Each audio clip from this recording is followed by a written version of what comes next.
Hello, everyone, and welcome to another episode of Work, Yap, Repeat, the semi-consistent uh, show for writing sprints and writing discussion and book discussion and chatting with buds. Got an extra two buds here today with Carlos and Yolanda from Storytoob, along with our usual co-host Jimmy Nutts from the Fantasy Network, and uh, just a little pre-show discussion we were having about what everyone is going to be working on today, and there seems to be a lot of consensus that no one is really working on anything in particular. So, what are we what are we doing, guys? The canvas is clean, and that is not as intimidating as it once was, which is a good thing, I think. Both terrifying and freeing. Yeah. Jimmy, did you get your short story published? Yeah, as polished as it can be right now. I still plan on maybe rewriting it at some point, but I am thinking about maybe trying to submit it somewhere. Amanda was able to find me a place that I'd be teetering on their guidelines. They said no spilled intestines in the climax. I'm like, well, technically it's not intestines, it's a head. That's not too bad. Yeah. Man, you read the guidelines for some of these submissions, it's preposterous. Like, you can't do anything. Like, you can't use the word thou. Isn't that weird? Thou. Yes. Can you use any of my favorite words? I don't know, actually. I don't think I saw anything about profanity. I'm not sure.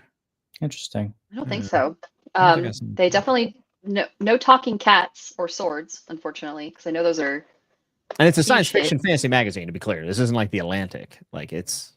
That Yeah. is so specific. Cats and swords cannot talk. Okay. Isn't that weird? Can you have a talking lion, or is that a cat?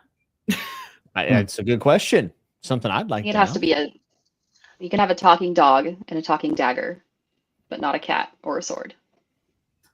Feeling some Should cat-tism. do a talking dagger. Yeah.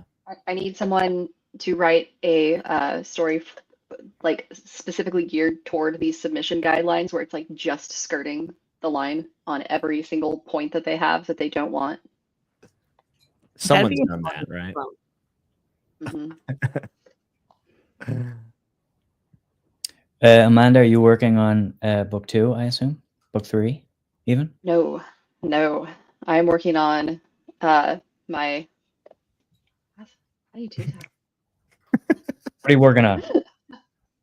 I'm working on book 1 of hopefully a single book series, so a standalone of my my project that I was working on in 2023 in Cool. November, and then abandoned for all of 2024 to write Severed Echoes, and now am determined to finish it by the end of March. We'll see how it goes. Can I ask, did you start and finish Severed Echoes in its entirety in 2024? No, I started it in maybe like April of 2023, and then I wrote. I was kind of writing it at work. It was like my my work side project. While I was bored at work, I would just write it, and it was supposed to be a romantasy. And it was supposed to be like a really low effort, just like I bet I could write a TikTok romantasy book. And I wrote it pretty consistently for about a month or two, and then didn't look at it again until like February of 2024. But the first like 10 to 14,000 words were written in early 2023. Cool. And then abandoned for a year.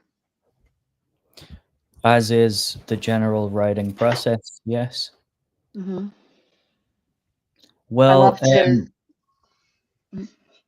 I was just going to say, well, I have about 50, 60 pages of screenplay that has no beginning, middle, or end, but is enough material for 3 episodes. Depending on the tone of the show, that my screenwriting coach wants me to polish and have in 3 episodes so that he can shop it out to people that he knows and see what happens. What is the topic? I'm not forced to be here. I'm just tired. It is I was in work today. The topic, so it's funny. So the show is called Mods. And it is about a team of online content moderators. The main character of which is a middle-aged, very particular German man who just loves keeping people safe on the internet, and that is his life goal as he is nearing his retirement. And everybody that he works with is an insane person. That's pretty much the premise of the thing. But there are like potentially sci-fi elements. When he deletes people, is he actually deleting people? That kind of thing. Yeah. Very cool. Yeah. Sounds good. Like I a reworked Black it. Mirror meets The Office for our modern Yeah. age. Yeah, Yeah. kind of. I reworked it from a script that I was starting that turned out to essentially be Severance when that came out. When that show came out, I got so pissed off. I was like, oh my God, this is like my entire fucking thing. So yeah, In there. then I just put it on the back burner for a couple of years, and then when I lost my job as a content moderator, I was like, well, I think I could probably write about that now. Ironic. So yeah, that's what that's about. I have about 60 pages, and I just need to like find a way to make it Structure it into like little episode arcs. Yeah. Yeah. He said if you want to go comedic, because it is funny, you can make it 20-minute episodes, which it could vary. The page count will probably be low. Or if it's serious, because it is a little dark as well, you could go longer, which would mean I only have pages for one episode, so one pilot like hour length episode. So I don't really know what I'm doing. I mean, if you're going dramedy, you're not beholden to being either 20 minutes or an hour. Like you could do half an hour. It could be anything, yeah. TV is a little more flexible these days. Mm-hmm. Anyway.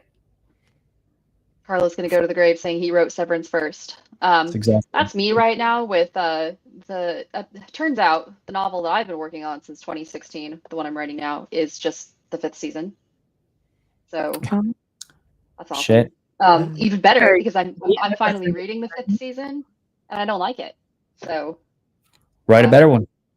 That's but Ben, I was telling Ben last night, like I'm probably not going to read books 2 and 3 just because the first one really isn't really that doing it for me. And he's like, oh, I hate to tell you this, but like the end of the book that you're writing, like there's a whole the end of the fifth season series is just your planned end of your novel. Like, oh God. Does that mean I need to rework mine? Does that mean I have to read these next 2 books to like find out and make sure that it's not too similar? But there are a lot of similarities. I'm like, no, I swear I didn't read this book until 8 years after I started writing mine. I swear it's not just the 5th season, but it's. I mean, I feel like you could get away with that in fantasy. Isn't that like just Orbit? True.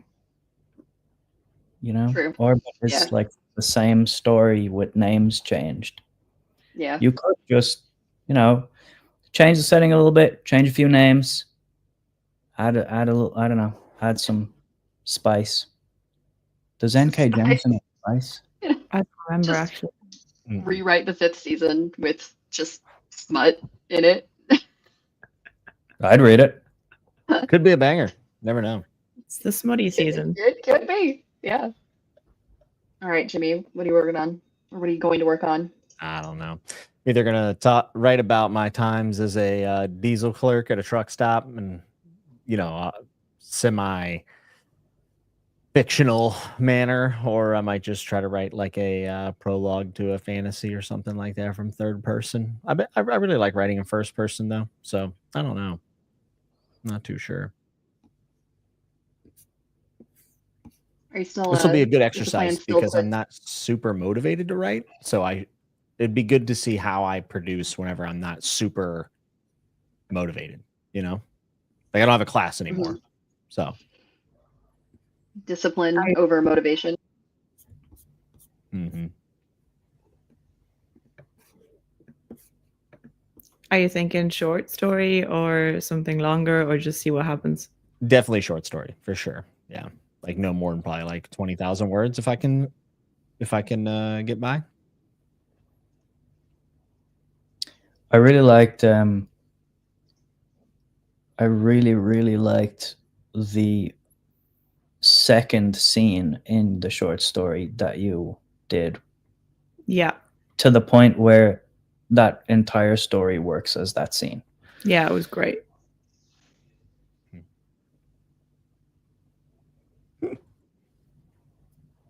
You could just like get a random plot generator online and get some elements and just go for it, even if you hate everything it gives you. Just Yeah, kind this of is just about like getting into the flow of things, right? How to state things. And like for me, it's definitely like sentence variants. Like I've been saying that forever, but like that's what I need more practice with is being more conscious of what I'm doing with my sentence length and the diction in the sentence for where it's at in the paragraph. Like I think that's really important. I mean, if you care about that type of thing, which I do, that's what I nerd out over.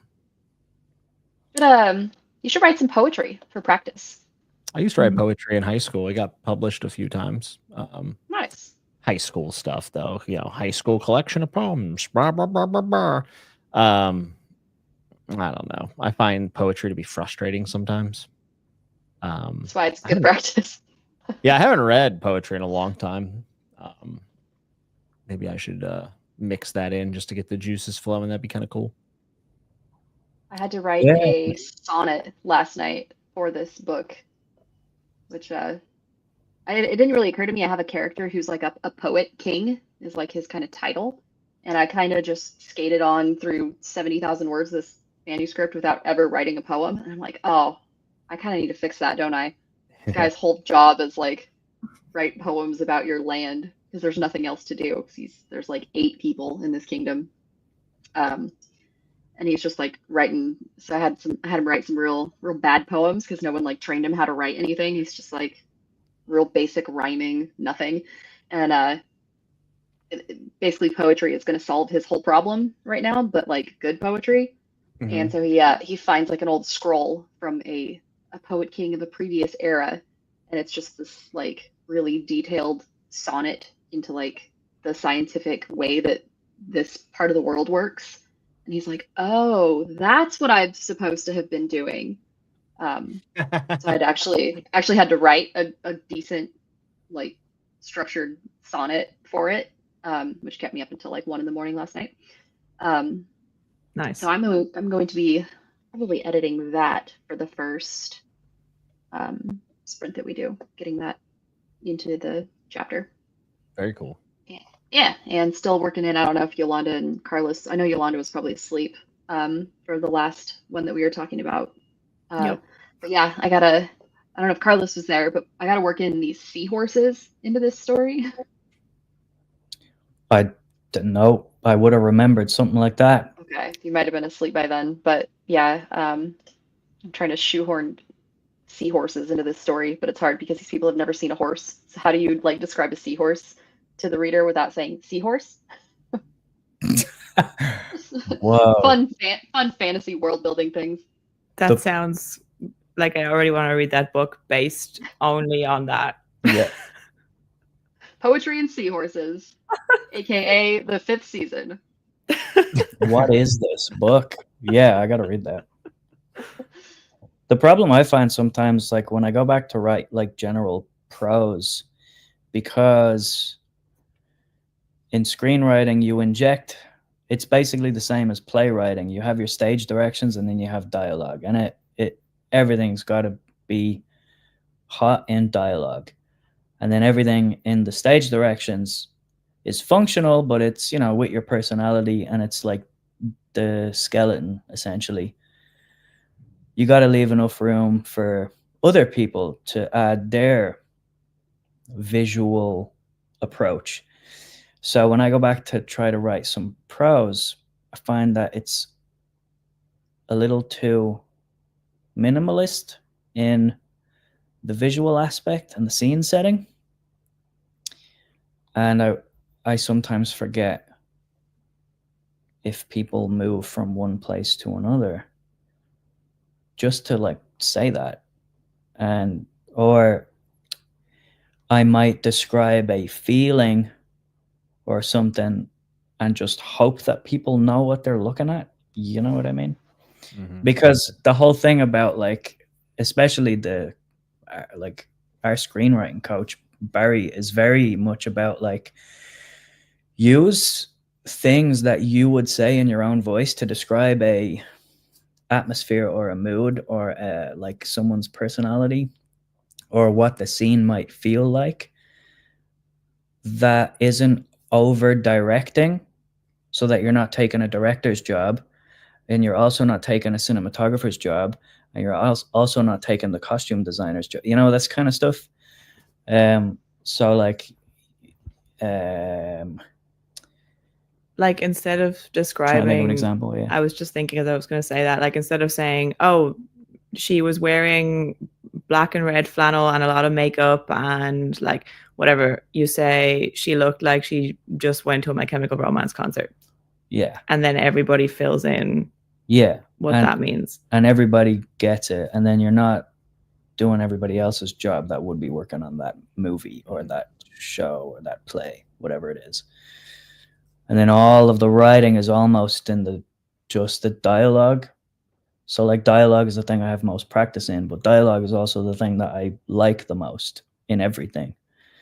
But yeah, I find just dipping in and out of different mediums interesting.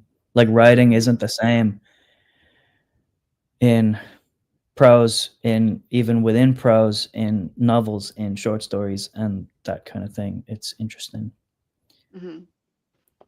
I think I'm too much of a control freak to ever dive into screenwriting. That sounds way too collaborative, and I need to describe everything, and then I just need to hire a Carlos to come do the dialogue because that is my least strong suit. Um, I don't know how people actually talk to each other.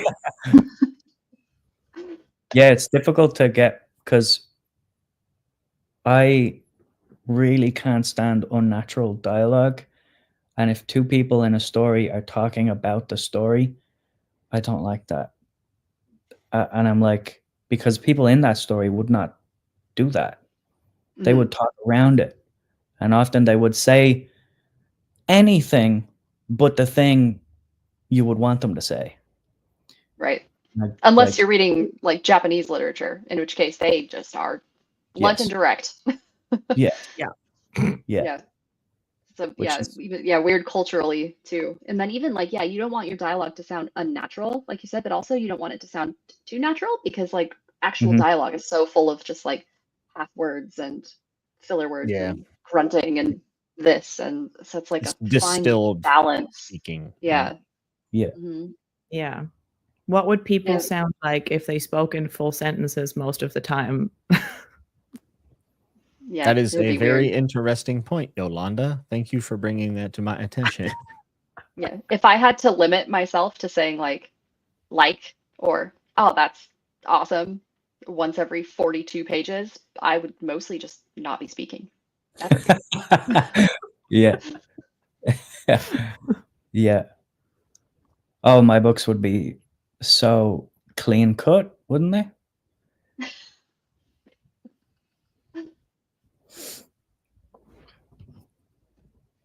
Well, should we try to force some words out? Let's do it. Let's do it. Okay. All right. We go for 25 minutes. What time is it? We're at the 20, so at the what? I don't know how it's 7 a.m. and 7 a.m. in the morning. And I was Oh just my about to say my God. brain doesn't work, but I think I just proved that by saying 7 a.m. in the morning. So 25 minutes from now is what? 45? The 45-minute mark? Is that right? Cool. Cool. Sure. Sprint to 45.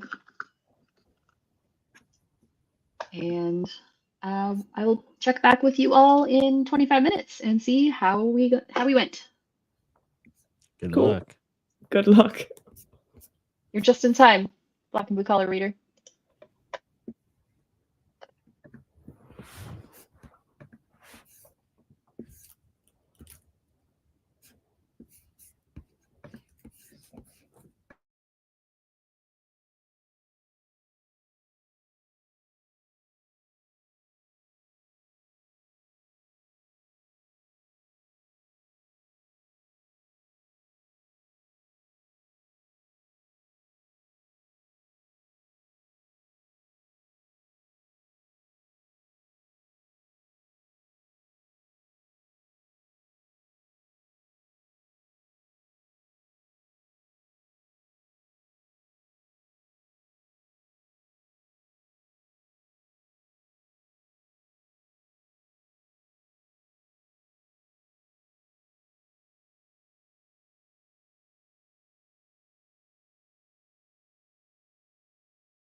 That's 25 minutes.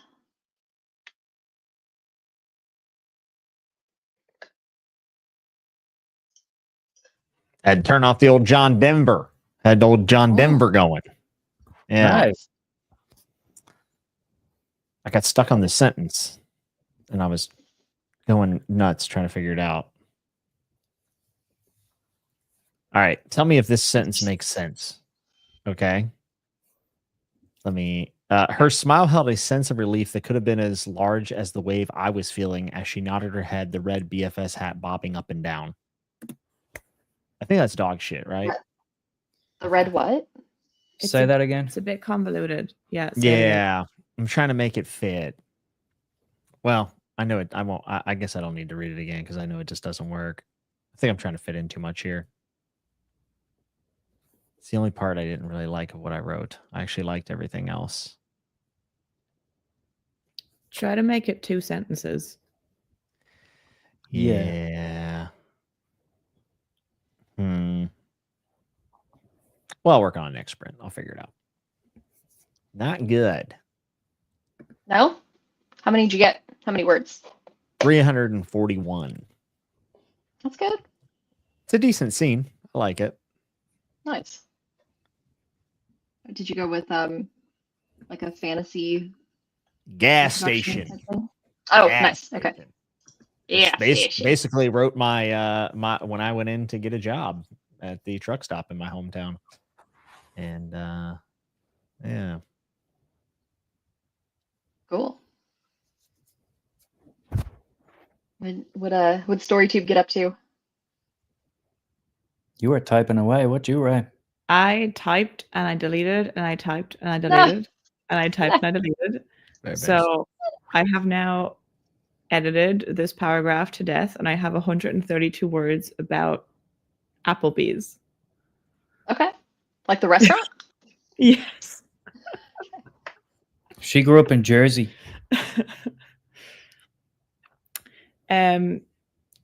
Yeah, when we lived in New Jersey, there are pictures of me in like the days or the week leading up to us like moving away at Applebee's because it was my favorite restaurant and I wanted to I told my parents that I wanted to go there before leaving.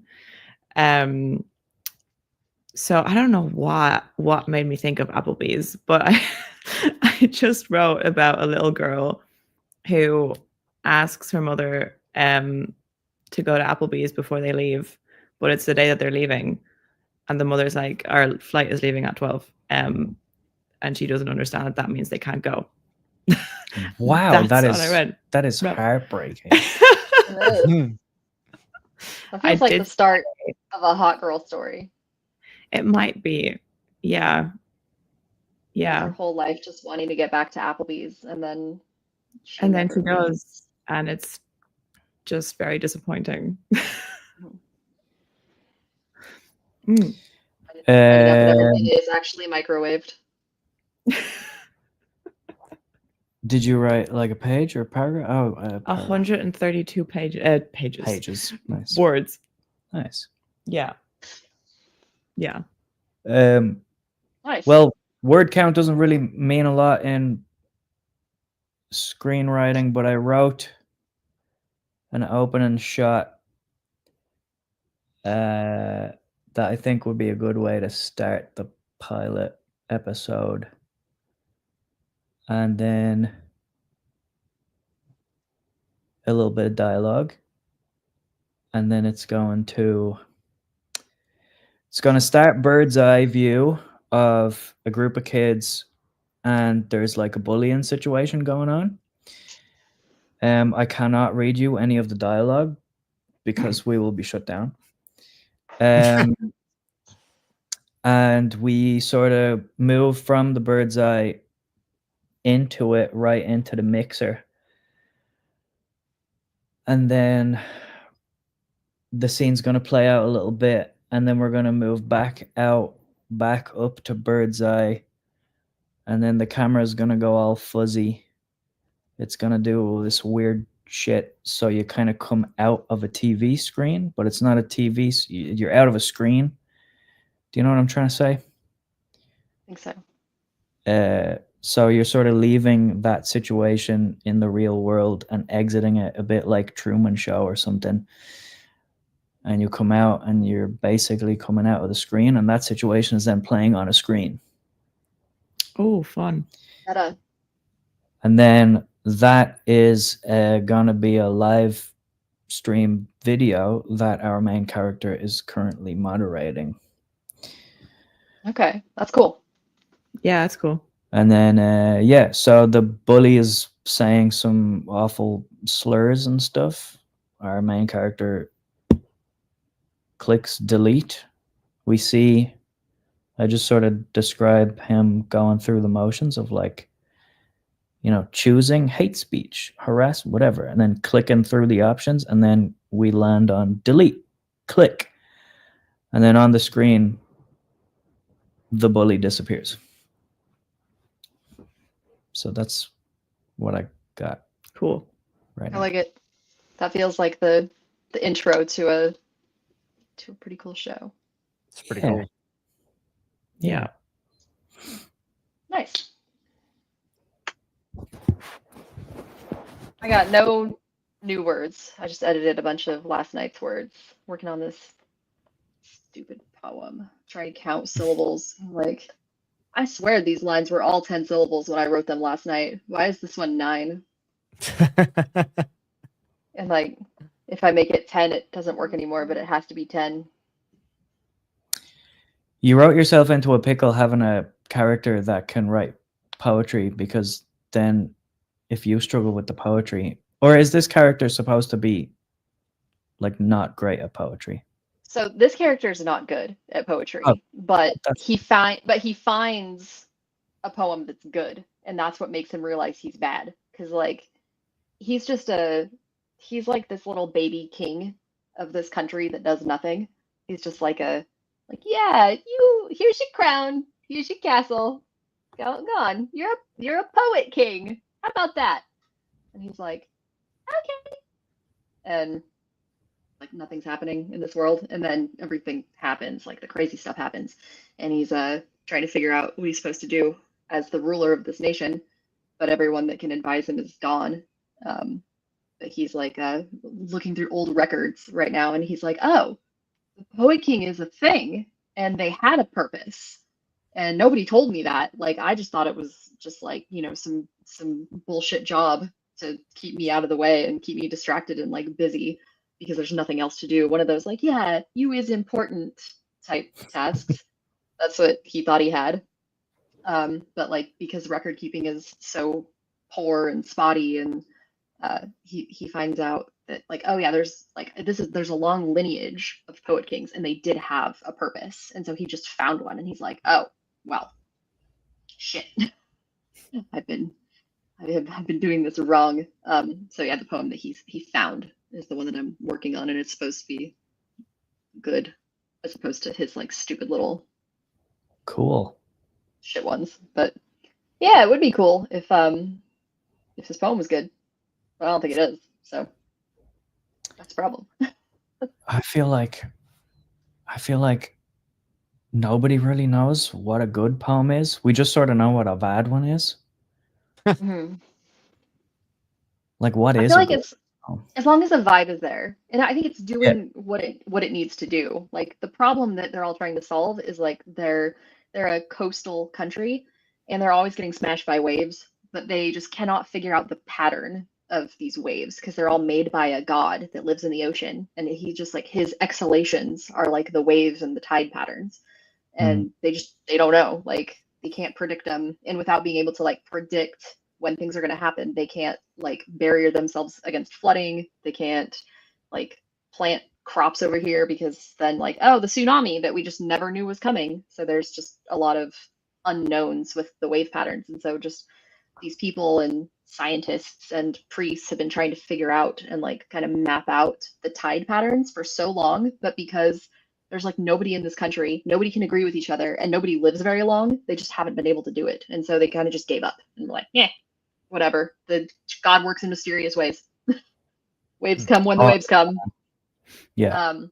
But it was a job of like the poet kings to use like rhythm and meter to like look at the world and like notate the environment and then put it to a specific like meter, like a 10, like a sonnet is like a 10 syllable line. So this is like the 10 syllable wave time period. And so within that structure of like the syllables, he's notating like everything else that's going on. Like these are the reeds that this is the species of reed that's washing up right now. These are the species of birds, and this is the direction that they're flying. This is like where the sun is, and this is like where the tide came up to, like all within the structure of the poem. And so this kid is now reading this, and he's like, "Oh, I'm supposed to be doing this? Like, fuck, I can't do that." Does he say exactly that? He doesn't. He puts it a lot more eloquently, and also they don't have the word fuck in this world. So. Oh, that's unfortunate. But I'm not going to Brandon Sanderson it, and I'm not going to N.K. Jemisin it, and I'm not going to have some stupid in-world storms, under fires. No, we're not doing that. So instead, it's just like I don't tend to like fantasy cursing.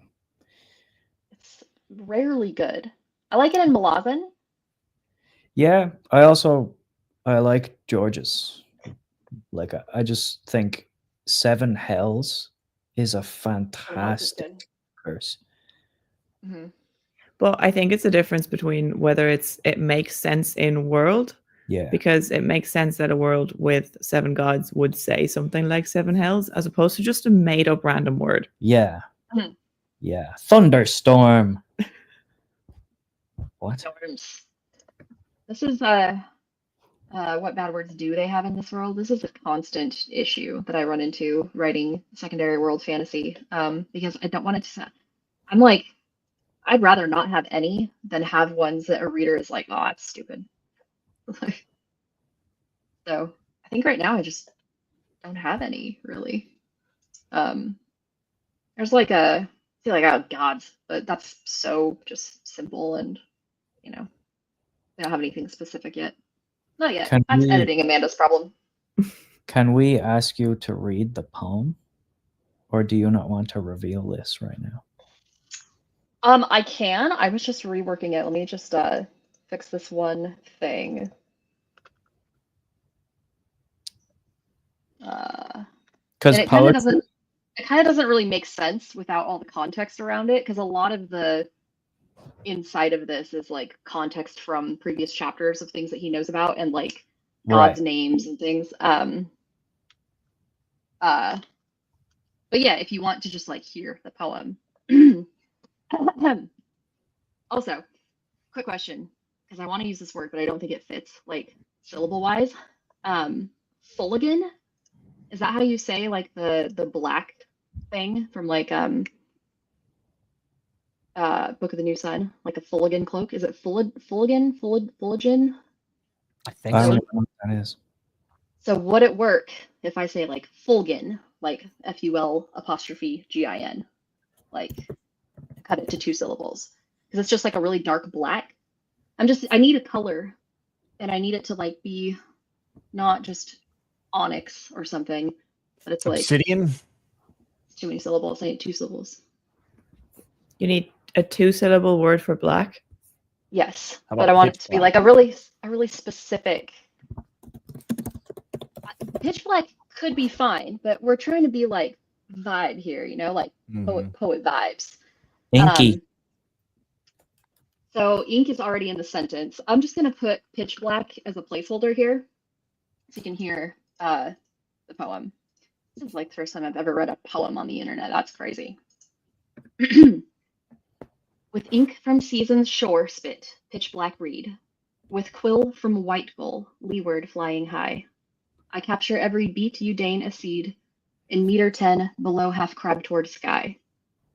Thunder, wind from isles to weeping gate, the pillars whistle in ascending tune. Your waves diminish, ripple, deviate, blood to the 8 line, pulled by nearing moon. The pulse of Sunu dwindles now to 9, then 6/4 couplet, paramount divine. Makes no sense unless you have like context. I mean, it sounds nice to me read out. I like it. Yeah. Yeah, it has a good flow to it. Sounds like a terrible poem. It's also like it's not overdoing the rhyme. Yeah.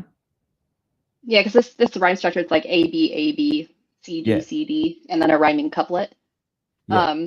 So yeah, the ink that I'm using is this type of reed, like the Seasons, with ink from Seasons Shore Spit pitch black reed. So like this is what's washing up right now. And then with the quill, from White Gull, leeward flying high. So like this kind of bird going that way, high up. And so he's just trying to like capture the environment. So it's trying to do so many things, like capture the environment, what's going on, say what he's trying to do. I capture every beat like of the waves. And then in meter 10, because this is a like 10 syllable lines, and then the below where the constellation is right now. And then the thunder is going from the islands to the gate. So it's like going a certain way. The pillars, it's like this other thing that's out in the ocean that make noise when it's windy. And then like the tune they're making, how the waves are going, where the flood is going to, and then the like expected next. So the pulse is dwindling now to 9. So it would be like a 9 syllable poem. And then 6, and then 4, and then a couplet, and then the paramount, the tide paramount is like the massive flood, and that's what we're trying to figure out. When do those come? So trying to do all that while also rhyming, while also not sounding stupid, while also making this little poet king whose poems before are like. So for the color black, why not use something that is often associated with black? Yeah. Because I suppose that would be more poetic if you say like raven. So I had phantom in there, like phantom reed. Like I'm just trying to think, not so much like a word for black, but like what is a species? Because it's like a specific kind of like seaweed. So it needs to be like show that it's black, but not necessarily be a color word. Like it's probably just overthinking, honestly. A species of what? Like seaweed. Oh, okay. Yeah, because he's using ink from like made out of seaweed, and like the kind of seaweed that he's using is like specific to the season. So it needs to like sound like a seasonal type of like specific thing that is dark. Doesn't have to be black, but like that's the kind of. This is why I like stayed up too late dealing with this last night. Just hung up on like one word, like these. Anyway, but yeah, you get that's the vibe we're going for, and it's supposed to make this kid be like, "Oh, I can't do this."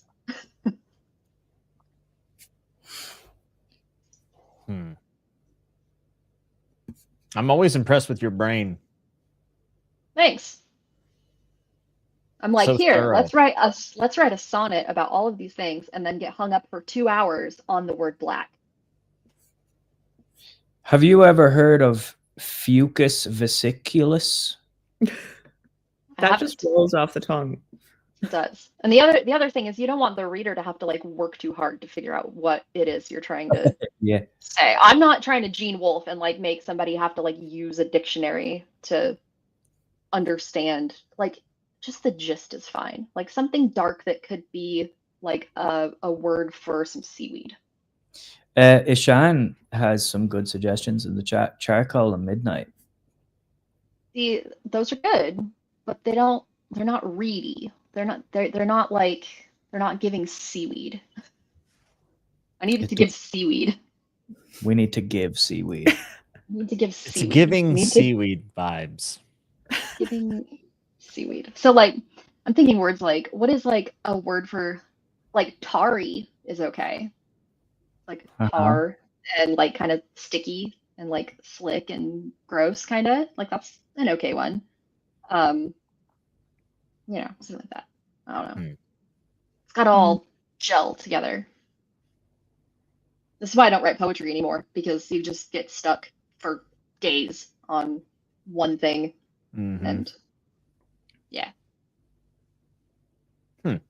Poetry is too hard. It's like every single word matters. There's no like bridge word. There's no just like moving shit forward. It doesn't have like in prose, not everything has to be fire, because that would be exhausting to read. Poetry is exhausting. Yeah. especially when you're like having to stick to these are the syllables and the emphasis is da da da da da da da da, and it has to be 10, and then these ones have to rhyme, and then these ones have to rhyme, and then these two have to rhyme, and also these have to like sum everything up, and also it has to be doing something. So that's why there's going to be this poem and no other ones, like good ones. It's going to be like, because also I don't want to put the reader through, like some people don't like reading poetry, and it's fair. Like, so I'll have this one just to kind of show what these poet kings were doing, like what their point was to like try and suss out tide patterns through like meter and verse, and that was like their thing, and they were good at it. And so we'll do like one, like maybe one short one or something like later down the line, but I think just one gets the point across, and then from here, because it's in the POV of the new king, he's gonna have to be like, well, I gotta step up my game, but we're not gonna sit him down and have him read every scroll. So that'd be terrible. And this book wouldn't be done for 2 years. But other than that, now that poem's pretty much like done enough anyway. What if in the story, back to the seahorses? What if in the story he's stuck on the word black? So that would be cool, but this poem is like eons old. Okay. Yeah, it's not he's not writing it. Guy. Okay, yeah, I got you. He found it. Yeah, this is the poem that convinces him that he's a shit poet. Exactly. And it's also fine. Like, it doesn't have to be amazing. It just has to be better than him, and it has to do something that he hasn't been doing. So as long as it's better than his poems are, which it is, and as long as it shows like that the poet kings did have a purpose rather than what he thought it was, which was just like, here, have a notebook and just write shit down. I don't know, just do something. That's what he thought it was, because they're like, their country is very like, we're not invading anyone. Don't get that into your head. We're not going to war with anybody. We're not expanding. We're not doing anything. We're sitting here. We're eating our fish. We're chilling in our castle. That's it. You're like, but what do I do? I'm the king. You write poems. I don't fucking know.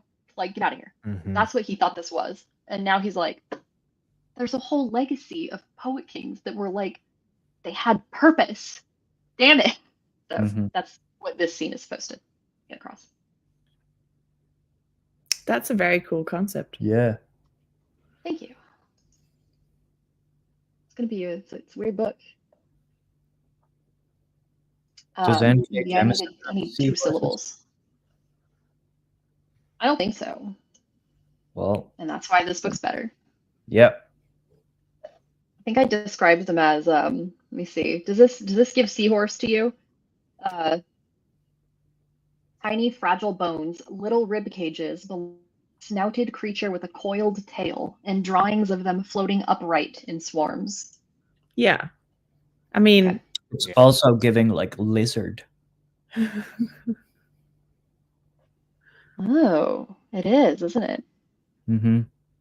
Seahorses are kind of lizardy. They are kind of lizardy. Yeah. Wait, you said snout?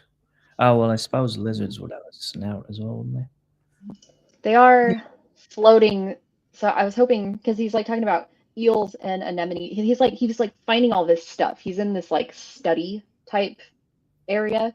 There's like drawings of eels and anemones. There's jars of pickled slugs and starfish, vials of old poison from extinct corals, water spiders pinned to driftwood with the fossilized spines of urchins, tiny fragile bones, little rib cages belonging to a snouted creature with a coiled tail, and drawings of them floating upright in swarms. Yeah. Yeah. Okay. Okay, so in this world, do they have normal horses? Nope. That's why I can't just say seahorse. Yep. Yeah. Do they have zebras? They might, but definitely not one that this guy's ever seen. This guy's on like this backwater country with like nothing in it. They have fish, and that's it. Cool. Hello, CJ. You should have giant seahorses. So the seahorses are like electric seahorses. They're like electric eels, but they're seahorses. If you get enough of them together, you can maybe kill somebody. I don't know. It's a thought we're working on. That is Yeah. fun. And this is only one of the POVs in the book. The other one's somewhere totally else, totally different. Cool. Yeah. Shall we are we ready to write some more? Yeah. Yep. Jimmy, are you gonna do more than just work on that single sentence for the next 25 minutes? I hope so. I'm gonna try to go over and edit this and see what I can tighten up. Maybe give a little more flair to. Okay. Yolanda, are we gonna get more Applebee's pining? Yeah. Yeah. We'll see where it goes. Okay. Carlos, dialogue, more dialogue. Or just I was tightening thinking. up what you have. I was thinking I might open up that fantasy that that I have been thinking and trying to work on for like 3 years. I do have several pages. I don't remember how many, but I might just open it up and read it and see if I can add anything to that. Yeah. You've got me in a otherworldly mood. Ooh. Let's go. What are we all listening to? Stick with John Denver, Jimmy? Yeah, probably. Maybe some Kenny Rogers. I don't know. Yeehaw. Do you guys listen to anything when you're writing or just silence and tapping? We weren't right now, but I would, yeah. But there's a lot of like YouTube, like ambient channels that I listen to, like Cryo Chamber and Regnum Umbre is a new one that I found. Yeah, it's a good one. I usually listen to the score for Amelie. Nice. Good choice. Cool. We'll do 25. It's 8:15 here, so what, 30, 40? What's in 25 minutes? 40? Yes. Yes. Okay. Okay. Sounds good. Good luck, everybody.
How do we go?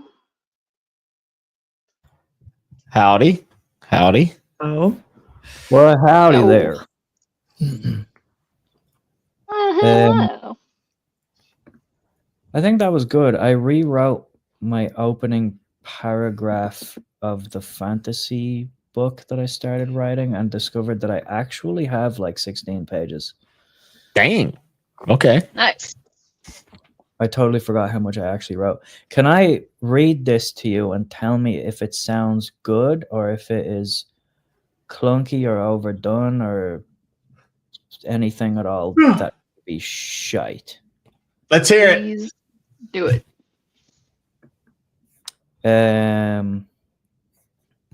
Oh, I saw Evie in the chat. That is a big yawn and stretch from Ginny. She does everything at one speed.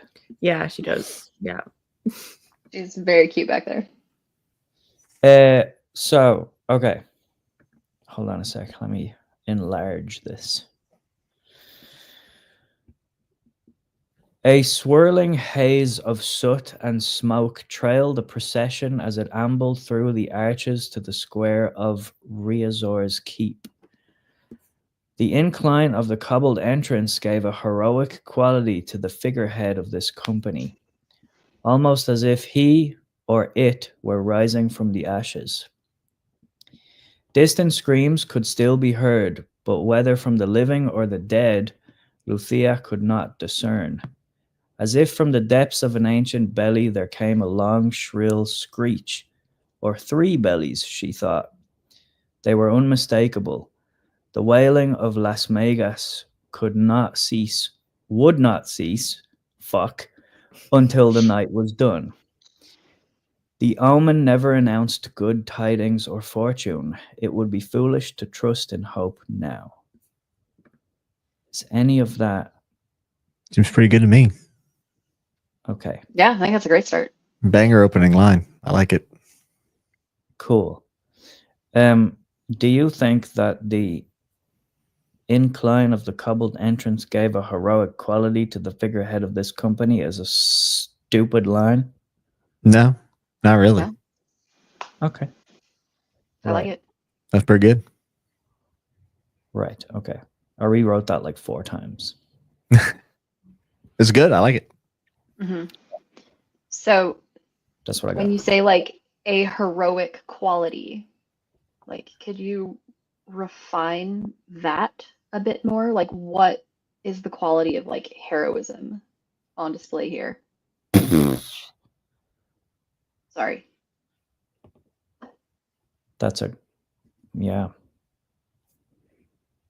I asked a similar question, but in a lot less eloquent way. I just asked, what do you mean? Yeah. Is that what the fuck Like- is that? Like I really like what it's got. Like I can feel it. Like yeah, I see what you're doing. I think you can, you know.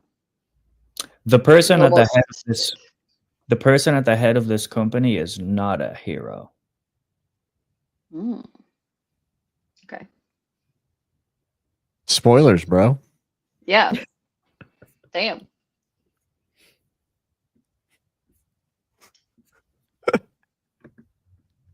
Heroic quality. I think what I no. See, because then sorry, I am having like 3 thoughts in my head, not saying anything. I was gonna say Hashtag something writer like, life. because you're looking at this fucker on ground level coming up into the courtyard, and like he's coming up from the incline of the entrance, so it's like he's rising, you know. And then I was gonna say some like cool shit like a Lazarus coming from the pit, but then I'm like, this world probably ain't got a Lazarus, like they don't know what this means, so you know. Right. Mhm. Yep. Or like a phoenix, Are there You- phoenixes in the world? potentially. Maybe there are. I think know. if you open a fantasy book and have a reference to a phoenix, I would assume there's gonna be phoenixes in the story. Right. know? Yeah. Mhm. Yeah. Anyway, that's what I got. What do you got? I have moved away from Applebee's. You hate to see it. Happy hour. Are there not Applebee's in Europe? No. No, they have food standards and stuff. Yeah. I know. Just there goes the vacation I was planning. A lot of American food is actually illegal over here. Like it's quite literally, yeah. It's quite literally illegal. Like I think you just don't understand eating good in the neighborhood, you know?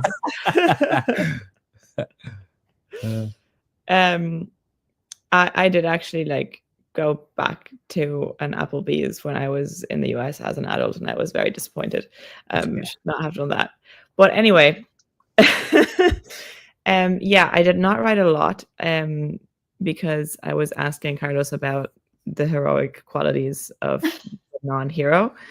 But I did write a little paragraph, and I had an idea, which is kind of a spin on an idea I had before, which I wrote like, I don't remember how much it was, 30,000 words or something of a novel, and then dropped it, partially because I realized that it was a cool idea, but I didn't really know how to make it into a novel. And I just had the thought that it's not the exact same idea, but a similar concept could be a short story. And then as I was typing the first couple of lines, I thought this is like my old draft, but a little bit more like the movie Split. And then I wrote a little paragraph, and I was like, okay, now it's just sounding like severed echoes. Well, competition. Incredible. Feel free to just write book 2 for me. Nope. I want to read book 2 with no stress. But yeah, so it's kind of a reads like a split personality, but it's not a literal split personality. I'm just kind of heightening it. I'm kind of thinking of like bilingual people feeling and thinking slightly differently depending on what language you're thinking in, and kind of taking that and heightening it and making it like a split personality kind of thing. Whoa. That's cool. that is So cool. we'll see. So, like a better Babel by R.F. Kuang kind of thing. The magic and the translation between languages. Yeah, a little bit. Oh, that's exactly what you're going for. It's like, I'm gonna write it better.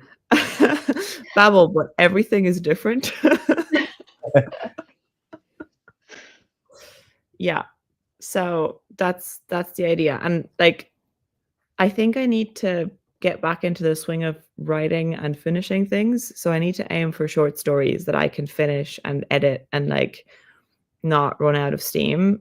And then I can graduate to something longer, or if they turn into something longer, that's good. But to set out with the idea of writing a short story rather than like not having actually finished anything in years and going like, yeah, I'm gonna write a fantasy series, like I'm setting myself up for failure. So yeah. So I'm happy with my tiny little paragraph that is actually going somewhere, hopefully. Good. Nice. Success. Good. What about you guys? Yeah, how's the gas station? Well, it's good, you know. Character's first job. Important. Yeah, it's fine. I did some edits. I think there needs to be a way more subtle well, one, probably more descriptions in general. Like Carlos, I don't do that often.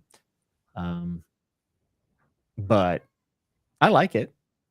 I like that this is the right scene to open with, I think. Is it like a slice of life, or are you going for like a plot? I'm calling it the Diesel Clerk Chronicle. I thought that was a funny name. Nice. Also, it's DCC, which is like Dungeon Crawler Carl, except it's about a music clerk and not fantastical at all. Yeah, I mean, I kind of just want to like chronicle the time of being there and the crazy shit I saw, and then like the main thing is like saving for a first car because this is like a walkable 2 job, so like trying to get that car and then hopefully get a better job at somewhere else. And then like whenever he goes to leave his shitty job, he realizes how hard it actually is to leave a shitty job because he cares about the people who you would get to know over the story, right?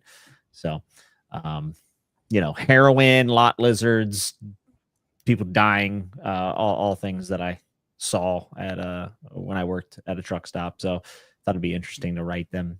I even remembered one of the slogans, which is not just a truck stop, but a home on the road. And I put that on the side of the pen because I used to have pens that said that. So I put that in there. Yeah. Cool. Yeah. I'm just straight up using real people's names though, so I got to change that. Like I'm just straight up using like my manager's name, and I am gonna like change events and stuff because like it needs to be more interesting than it was. But yeah. The main character in my scripts for the potential show is exactly the name of a person that was on your team, and like the character, I am basing it off him. Yeah, you're gonna have to change it because he's like you're naming him after the person that he's based on. Yeah. And now we have legal proof here on the stream that you. Well, like he totally talks how Bjorn would talk. Like he would just like be so like no bullshit, direct. Why are we discussing this nonsense? Let's please move. You know, I love it. Anyway, Yeah, I think the best characters are like ripped just straight off of actual people. Because like, how can I come up with somebody like that that's had these specific experiences and have seen things through this particular lens and have come out of it being the way that they are? Like, I can't organically just make that. I need real life inspiration. Yeah. I don't really know that many crazy people, which is probably why all my characters are boring. They're just like going about their business. I wouldn't call any characters in Severed Echoes boring. Correct. That's good. That's good. Maybe I'm just too close to him. My book is the opposite of boring. Also, what you're boring is might not be boring to someone else, right? That's true. That's like what I find the people I worked with at the truck stop are all just pretty typical of where I grew up, but I think people watching from the outside would be like, "This is insanity." This is exactly why, like, I never wanted to write about my job. But then when I was explaining it to Barry, our screenwriting coach, he's like, "You look at what now? You deal with what? And you talk about what in your meetings?" Mhm. And I'm like, "Yep." It becomes so mundane when you're just like, yeah, so I watched like 3 decapitations today, and you know, somebody like run over by a truck, and you know, it's people are like, "Squeeze me." It's I think there's the whole write what you know thing, right? Which I have a love-hate relationship with that advice. Because I think some people take it to mean write your literal experiences, and I think it's more applicable to abstract things of like feelings and like whatever. But yeah, my mother used to tell me I should write about myself more because I'm interesting, which she says mainly because she's my mother. And I was like, I'm not. And I stand by that. I think you're interesting. I think you're interesting. I think you probably don't think you're interesting because you're used to you.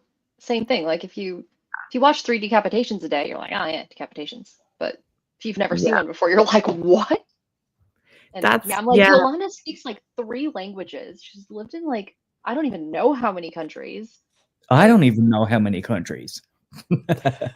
Like that's it's cool. So yeah, I think yeah, I think what Carlos is saying is a good point. Like you just, if you get too close to something or you get, numbed by something that you deal with.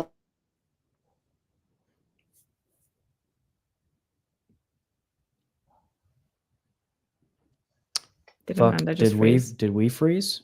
No, No, Jimmy. no. No, it might have been me. Sorry. My Oh. internet is great except for on these days.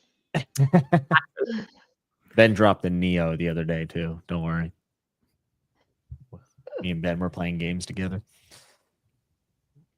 I think you're right though. Like I think everybody has something to say, whether it's a literal experience or just something that they want to write about that would be interesting to somebody else. But we don't see it. And sometimes you read stuff, right? And like you're like, this is like it's written for me. So you should just write those things because somebody else will think it's written for them. But it's difficult to remember that. And to me, it feels like everything's so saturated. Like there's so many stories. Why is anyone going to read mine? Yeah. Then you remember like, oh yeah, there's like 9 billion people. Like A lot of people. there's so many people. Like at least one of them's got to be interested in this. Yeah. But then you got to find them. How do they find you to know that you wrote their favorite story of all time? That's the hard part. It's also like it's very cliche to say, but like writing what you would want to read might like you might have a more unique taste than you think as well. So like if you're by the sound of things, Severed Echoes is probably inspired by a crazy combination of shit rather than something, and I don't want to pick on anything in particular, but like something that is clearly inspired by one thing or two things that are very similar. And like, we talk about they wear their influence on their sleeve. Yeah. I was like I have not read them, but like the Ryan Cahill books, clearly influenced by a certain type of fantasy. People who are well read in the genre can probably spot it and go like, oh, that's cool. Yeah, it's inspired by that. But then the more you read of it, perhaps the less interesting it gets because you're just like, yeah, I'm over it now. Whereas something like Severed Echoes could be inspired by, I don't know what the fuck. And then you're reading it and you're like this is romantasy for people who've never read China Mieville, so they're never going to spot the influence. Yeah, like yeah. So it's interesting to like both groups of readers then, because you're like, what am I reading, Yeah. There's something in here I like, and then there's something in here that I'm not expecting. Yep. So I got to read widely, have crazy influences, so no one can ever see it coming. Yeah. I think a great example is actually, I haven't read them, but the Greenbone saga. Like, they're so popular because she's taken inspiration from organized crime and like crime books that the target audience for her books might not have read. Are fantasy readers. And aren't like, it's newer. Yeah. It's a new combination of like inspirations. Yeah, the first book is like verbatim Godfather. It is. It is a ripoff. In my opinion, it's a ripoff. But like, with a fantasy twist. Yeah, like I know people might give out if you say that, but like it is kind of all of the characters are stand-ins for the characters in The Godfather, with some minor changes. Mainly just like gender changes. Anyway, yeah. Read diversely. Your influences will then show in whatever you come up with, I guess. Yeah. Like imagine you write, what if you end up writing Romantasy Baker? What would that look? Don't be giving away my next project. Extreme misogyny and a romantasy sounds very daring. Sounds like all the romantasy that's currently out there. Yeah. I do want to write like a cozy mystery series, but like very Perdido Street Station. So like the world and the weirdness of China Mieville, but like a cozy fantasy mystery. Nice. That's a project on the horizon, but that means I have to like read some mysteries and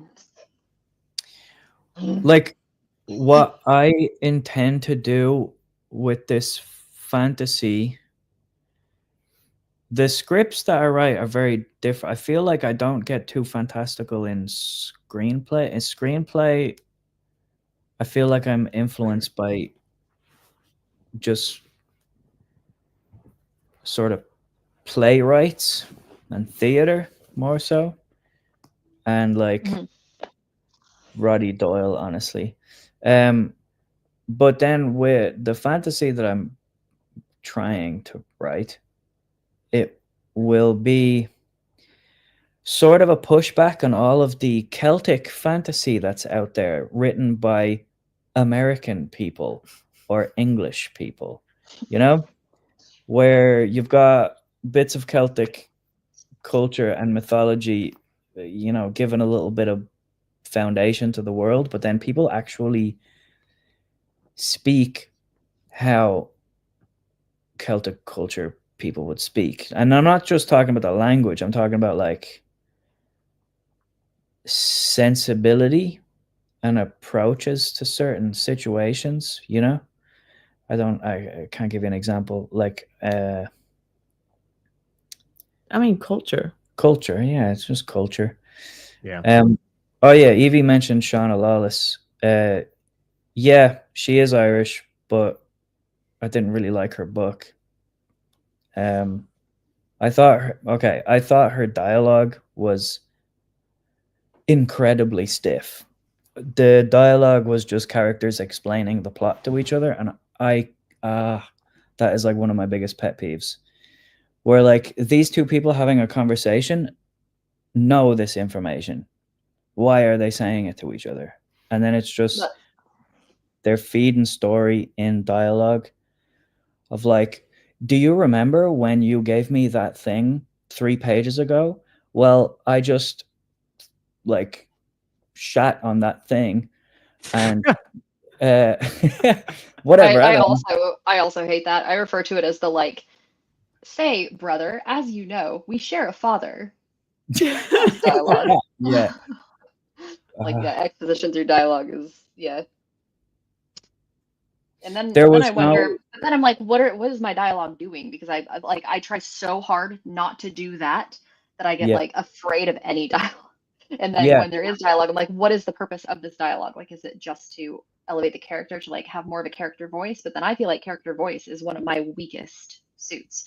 And I feel like if you put them in a room and didn't put dialogue tags, like you would never know which one's saying which thing. But character voice is the biggest thing, but it doesn't have to be very evident.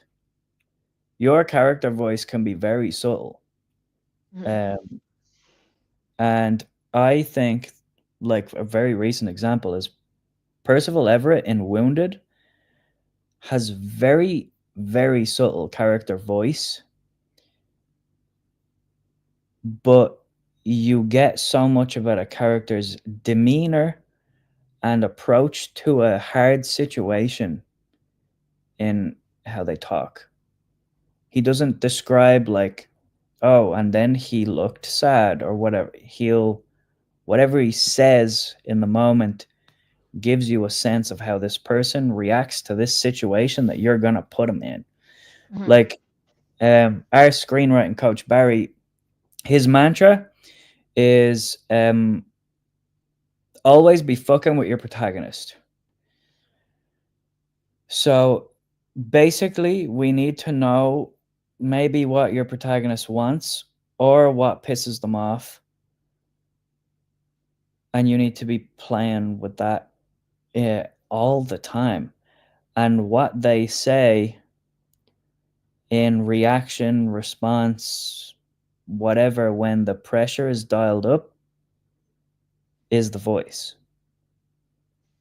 And if they're just sort of cardboard talking about the plot, so talking about the situation that they're in, that's when it feels wooden or not real to me. I think is how I have thought about this in my brain in the last minute. I feel like that makes a lot of sense, and I think I'm gonna have to do some revising of things. So I feel like my characters make sense when they're not under pressure. But I mean, to be fair, these characters are under pressure this entire book. But like when things are kind of slower for them, that's when their character comes out. But then, yeah, when the pressure's on, that's when I feel like do something. But they're Yeah. just still like, oh, I guess this is just what happens to me because that's how I react to everything. But That's not a normal reaction. But that's interesting though, and that can be character voice. Like if some character's reaction is, "Oh, well, I guess I'm in this situation now," that can still become interesting. Okay. Yeah, I've been thinking about this a little bit because I realized that when I write characters, yeah, under any kind of pressure, whatever it is, something happens to them or like somebody's mean or whatever it is, by default, if I'm just in a flow of writing and not really thinking about it, my characters tend to react in anger, which is so funny because I don't react in anger. Like that is not my default reaction. But when I'm writing, it is. I don't know why. So I want to try to actively assign different reactions, different default reactions to different characters, and then have an exercise of like making them react that way, like making people freeze, making people accept it, making people be like just like head down, okay, whatever, making people like fight, like different reactions. And I think giving like qualities like that gives you a thread to pull on to figure out more of the character, because then you can go like, okay, so this character freezes. Why does this character freeze? Yeah. Mm-hmm. Also, and this is this is another thing that we talked about in screenwriting a lot, is pressure doesn't equal conflict. This is a generalization, but in a lot of American storytelling, I'm thinking specifically movies and TV. In American storytelling, what drives something is conflict. And I think in a lot of European cinema, it's not conflict, it's like pressure. That's actually true. And that pressure can give a release. Let's say it can make you laugh, it can make you cry, it can, it can be explosive and lead to conflict, but that conflict is just like one part of it. It can be tension, yeah, like Evie says in the chat, it can be tension, it can be anything.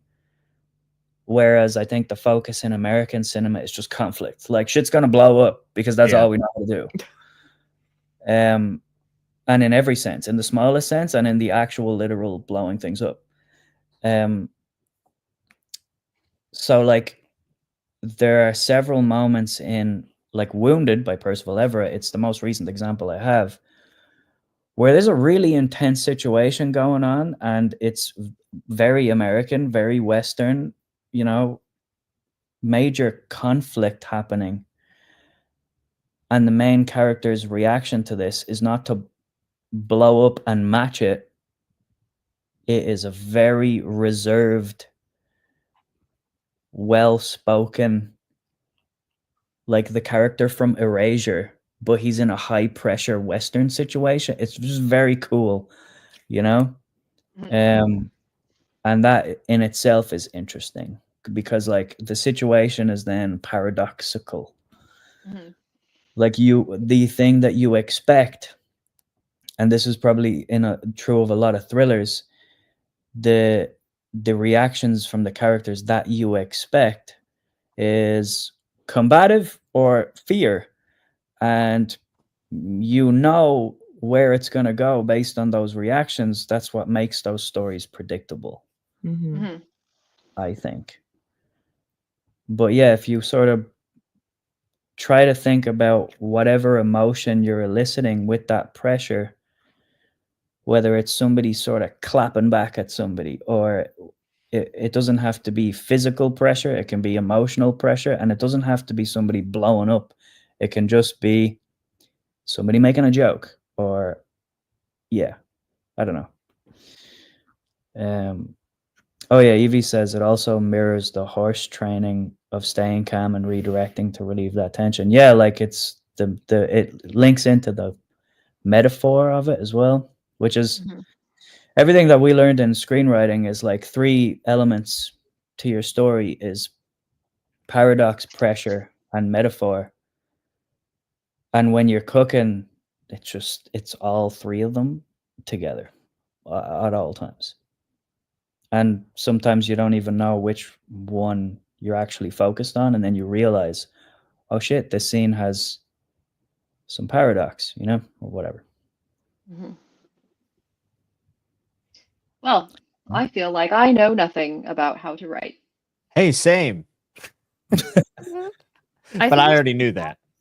I think sometimes that's not a bad thing. Yeah. Like, I think sometimes people get so hung up, and especially when you get like writing course books, prompts, classes, whatever, people get so hung up on things like 3-act structure, 5-act structure, inciting incident, like all that kind of stuff that it stifles you. And sometimes it's just you're more creative if you don't know what you're doing. Because then you're breaking rules and people will praise you for breaking rules. And you're like, I didn't know that was a rule that I was breaking. So Orson Welles once said, you guys know Orson Welles, you know, Citizen Kane boy. Orson Welles once said, there is no authority like ignorance. And he was basically like, you can learn the whole game of making movies in a day and a half.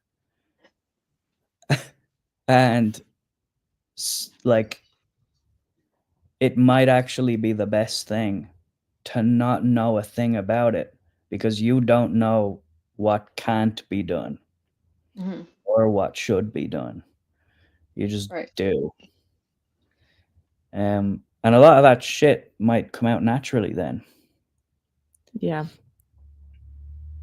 So like, I guess basically the conclusion we've come to is read broadly, but then also don't read at all. Read broadly. Do not read writing guides. There you go. Yeah, fuck writing guides. Just write. I need to read this though. This is going to teach me how to write a battle speech that'll make people want to run through a brick wall for me. That's I that's think we rhetoric. mentioned this in a couple streams. Yeah, like the thing I feel like I'm worst at, aside from like character voice, is how do I like make people have an emotional reaction to something? Like like it can be entertaining, it can be educational, it can be all kinds of things. I feel like pretty like competent at making an entertaining story and like maybe teaching some people or injecting my like personal like worldview into a story. That's fine. But how do I like pull the heartstrings? How do I get somebody to care like so much about something? How do I make a character just like you want to follow them through the gates of hell? Like I don't know how to do that. And I don't know why I don't know how to do that. Have I not watched like enough? Have I not watched Gladiator enough times? Like what am I missing? Like because I've read Malazan and I see it. I'm seeing it being done. I just don't know how to do it for my situation, which is why I got this book. So that's like all of what this is. You got to email Pierce Brown and get him on sprints. Seriously. Pierce Brown is outrageous at that shit. Yeah. Don't want to watch Gladiators. Gladiator 2 will probably tell you how not to do it. Yeah, it'll probably make us all feel better. Yeah. Right? Yeah. Oh, hey, Dan. This is kind of a regular thing. This is our fourth one. We skipped last week, I believe. But yeah, we're usually here. Some combination of us here would probably like Wednesdays, Thursdays. I don't know if Carlos and Yolanda can make it regularly. I don't even know if Jimmy can make it regularly or if I can make it regularly, but usually Wednesdays or Thursdays ish. I'm gonna be trying to do something of some kind. This has been great though. I feel like Carlos is a wealth of knowledge about this screenwriting and like dialogue, which I have zero any expertise or education about, which means I shouldn't listen to any of it because we're trying to uneducate ourselves and come at this from the place of the ignorant expert. Yeah, it's all a vicious cycle. This has been super fun. I would love to like jump in whenever you're able to do it at this time. Because otherwise I will be asleep. but yeah, this is good, especially now that I've written a full entire paragraph. Yeah, that's awesome. Paragraph that it didn't exist before. Yep. Yeah. Our screenwriting, whatever, what have you called him? Coach, teacher, what is he? I don't know. Somebody we go for pints with. Yeah. Guru. Yeah, our screenwriting guru. God, he would hate that. He, like, have you ever heard of the? He would tell us to fuck off if we said Absolutely, that. Yeah, he would. I can hear it. Yeah. Have you ever heard of Save the Cat? Mm-mm. Save the Cat is a book about screenwriting. And the concept of it is basically when you're writing a movie, act 1, cat goes up the tree. Act 2, you're trying to get the cat up off the tree. Act 3, you finally manage to save the cat, right? Like that's the 3-act structure. And Barry tells us, fuck that, boring. What you should do, start of the movie, the cat goes up the tree, you're trying to get the cat off the tree, you throw stones at the cat hisses, it jumps on a different tree, and at the end of the movie you realize the cat doesn't matter, the cat's fine, you actually want something completely different. So basically, I guess don't be predictable. You think it's going to go somewhere, or your character thinks they want something, but what they want and what they need should not be the same thing. He said that with a lot more 4-letter words. He did. We are streaming on YouTube. Like you think the point is to save the cat, but really what you need to do is save yourself. Yes. Whoa, bro. You have to climb up the tree and stay there. If you want to save the cat, you have to put yourself in the cat's place.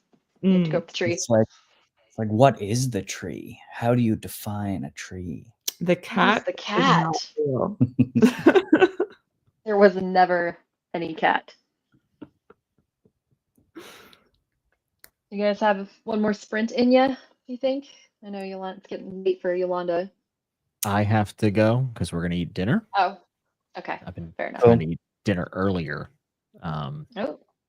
Just one of those things they tell you to do. I don't know. Yeah, me and Ben and I eat at like 4:30. We're old people, so. Yeah, I usually eat at like 8 or 9, or sometimes after chatting with Nutts was like 10. So I'm trying to eat earlier. That's very Spanish of you, Jimmy. Well, thank you. Mm-hmm. I'm actually Spanish, Carlos. I don't know if you knew that or not. I hear you're also like a certified professional pourer of Guinness.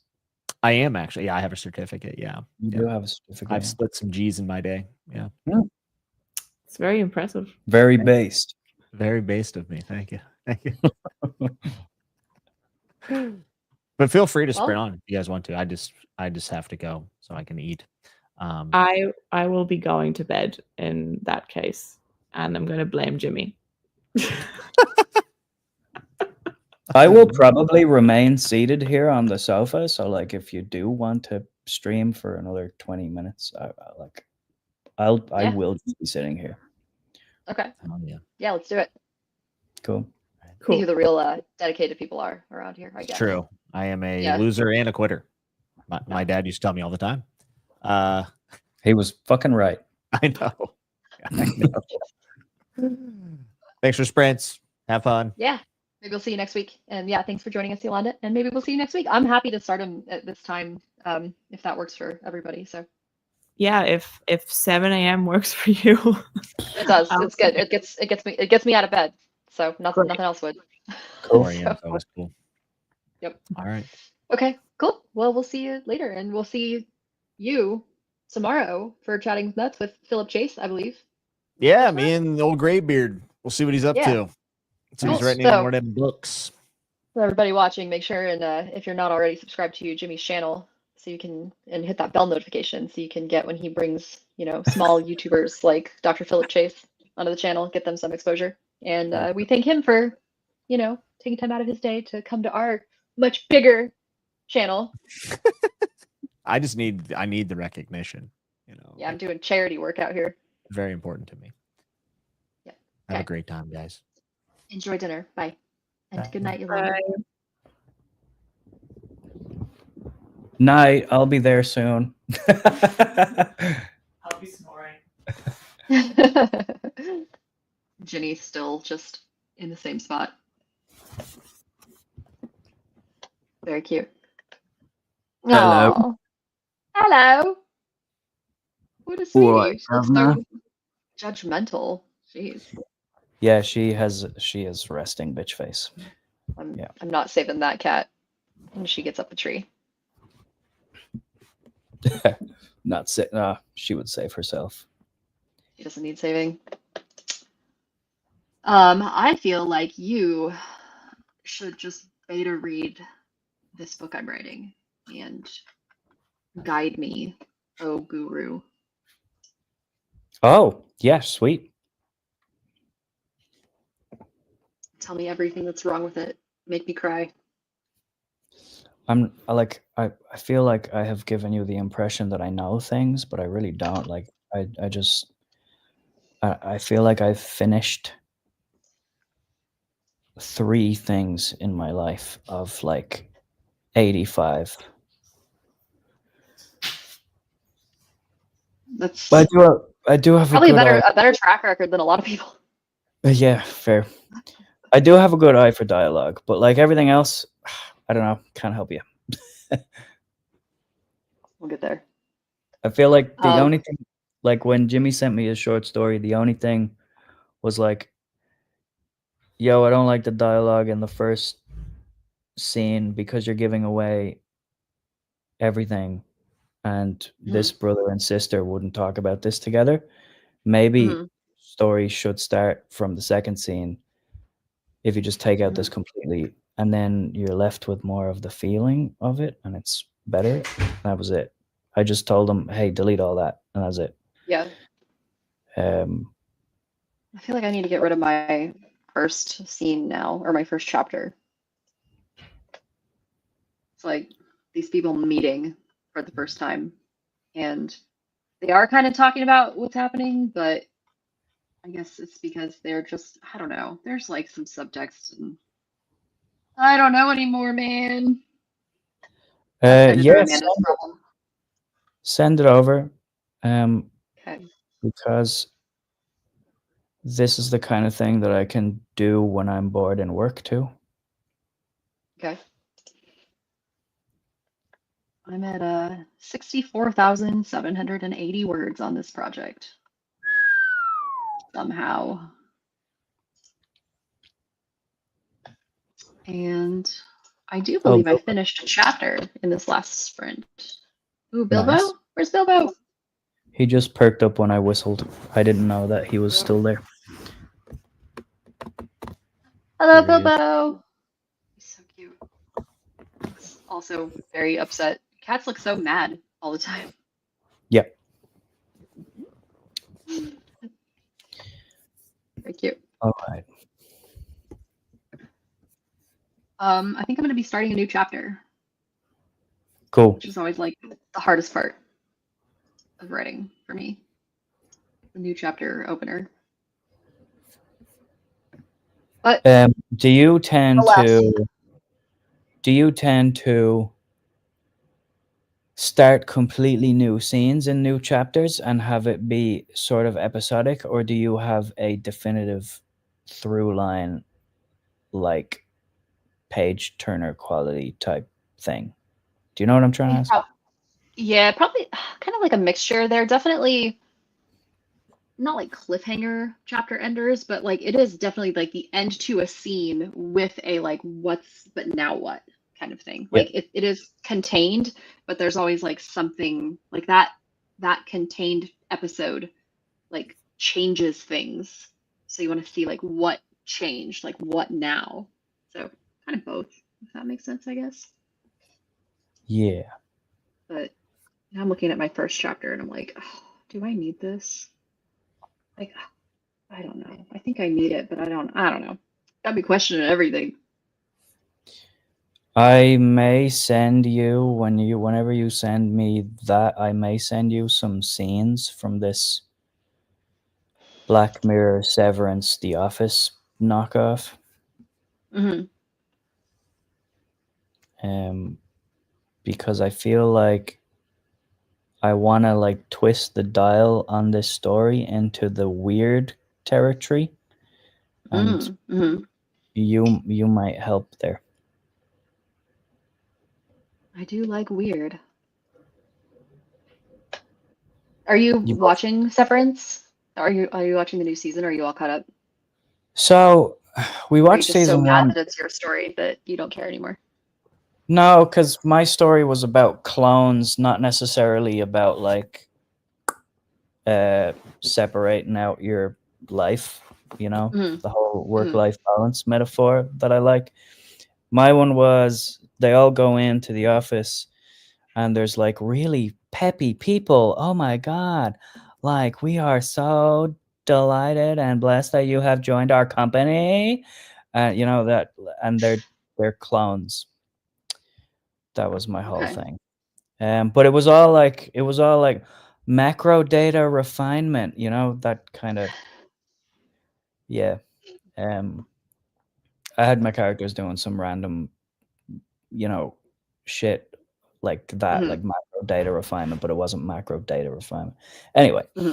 um, what was I saying? Oh yeah, Severance. Yeah, we watched season one. I really liked it. I really like what the show's doing. Hmm. And we started season two, and I was like, this is very good, but I don't find that I am drawn to it. I don't think it's bad. I just find it's very cold. Hmm. So I don't know. I'm not attached to it. Yeah, it's like it's I can see good. that. I feel like I get it, so I Hmm. don't need to keep watching. Hmm. Makes sense. Yeah, Well, I can't wait to watch the show you're writing. cool. Cool. You want to do a quick 25? Get some words Yep, down? Okay. What time we got? 9:30, so sprint to 55. cool. Cool. Um, all right. Good luck.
All right.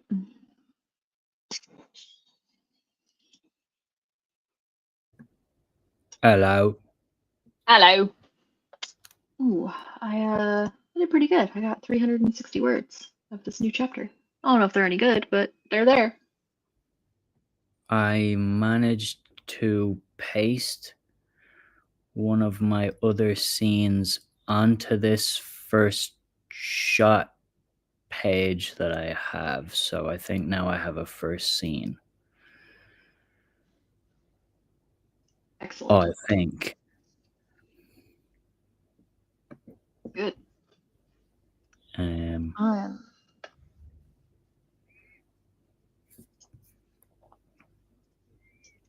I'm on chapter 26. fantastic. Do you have a plan as to how many chapters it will be? I have an outline, and there are currently 49. Oh, So I not bad. am halfway done, which, if that stays, that's probably good because I'm at 65,000 words. And if I'm halfway done, that means 130K-ish, give or take, which is like skirting the line of too much to be querying for a first novel. But I could Right. probably cut 10K out of it because my goal is 120,000.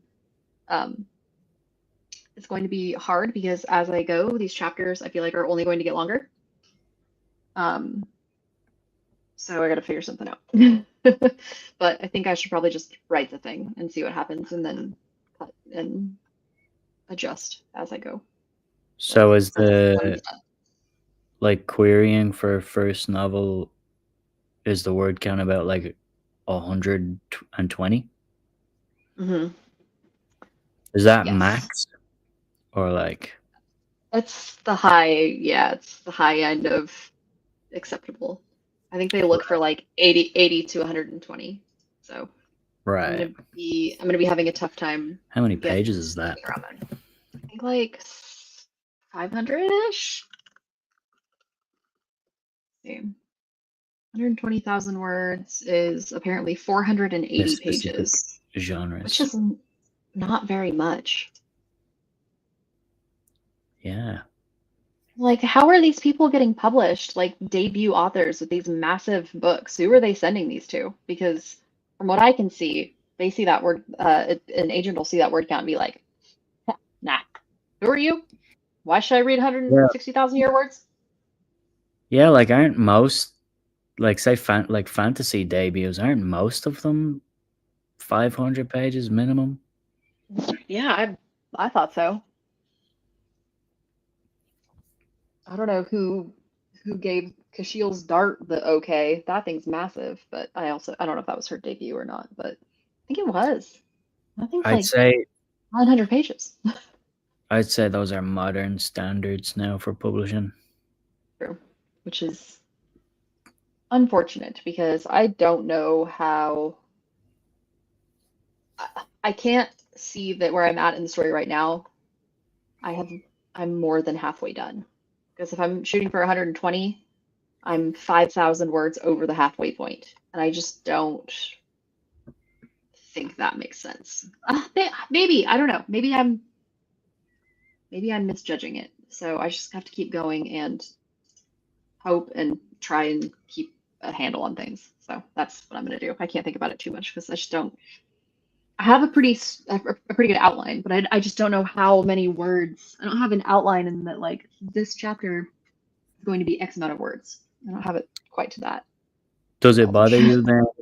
Does it bother you then if you write the story and it feels like it works, but you know you have too many words? Is that? Yeah, and I think I could probably cut. I don't know. If I'm getting to like the 130K point, I feel like I could reasonably cut 10K without Mhm. changing too much of the plot. It would just be like cutting some just maybe repetitive words or descriptions or things like that. That could be tightened up for sure. But past that, I don't know. There's a lot going on in this book. This book is pretty. There's a lot of stuff. a lot to go over, and I'm already pushing it, even just doing this in a standalone. So I feel we'll like see. wouldn't like if it's got to be 130, if it's got to be 140, but it's really good, would it get read? Like would it even be considered? That's the thing, because they're going to see the word count, because they want the word count in the query letter, and so they're going to see that and be like, "Oh, not even bother." Like, That's because horrendous. I can justify up and down why it needs these additional 20,000 words, but if you're not even going to read chapter 1, what's the point? How many words was Severed Echoes? I think like right at 80,000. So Huh. yeah. Do It's you short feel to like me. do you feel like that would get picked up? Like could you? I don't know how to sell that book. And also, the other thing people don't want to see is like, ooh, the first in a planned duology. Because at that point, you might as well have a 200,000 words. Because because the sequel's gonna be longer. So if I say 120 for the sequel, that's 200K right there. So it's like trying to sell 200,000 words. Like Can you read it I as don't a know. standalone or no? I don't think so. Everybody that's read it is like, okay, where's book 2? Okay. Well, have a lot of fantasy people read it? Probably like only mostly fantasy people. Like all the people in our circle, and then like my mom and Ben's mom. My mom doesn't read really any, like, my mom doesn't read fantasy. Did she feel satisfied reading it as one thing? No, she wants the next one. She's the worst. She's the worst offender. She's like, is that book done yet? Is that book done yet? You said that book was gonna be done by now. No, I didn't. Stop it. That's your Worst one. gauge then, I guess. Yeah. I gotta read it. I'm gonna read it on the plane. Sweet. That's my plan. Because I'm weirdly excited for a long haul flight. Like the longest flight I've ever been on is 3.5 hours. Oh, okay. How long's this one? Like 6, I think. Oh, okay. That's not too It's bad. not too bad. Yeah. But by my standards, that's a long haul flight. Yeah. We're doing, I think, 10. We have like 2 from Brisbane to Sydney, and then 10 from Sydney to Honolulu. And then we're staying in Honolulu for 3 days. And then it's like a 12-hour flight from Honolulu to New York. Jesus. So we're doing like nothing but flying. Yeah. You read a lot of books. See, I like flying because it's forces you to not have any distractions. I also love flying. It's like the only time I can feel like, not my problem. Anything going on down there, not my problem. Like Yeah. it's the only, and it's not my fault that it's not my problem. Like I didn't Yeah. choose there not to be Wi-Fi on this plane. So yeah, I love it. I'll probably be, depending on how many words I get done before the trip, and maybe just be writing on the plane. Cool. Yeah. Very cool. Well, I will be reading Severed Echoes on the plane. It's exciting, terrifying. At least you'll have Yolanda there to be like, no, don't worry, she explains that.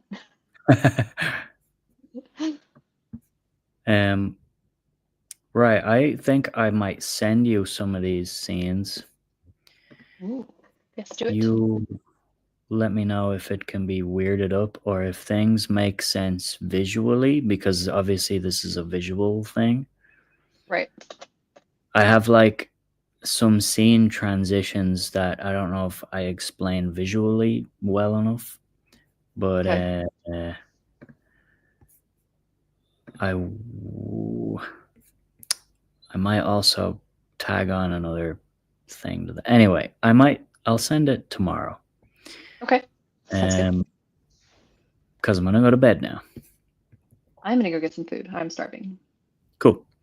Cool. Send me whatever if you want me to start reading it.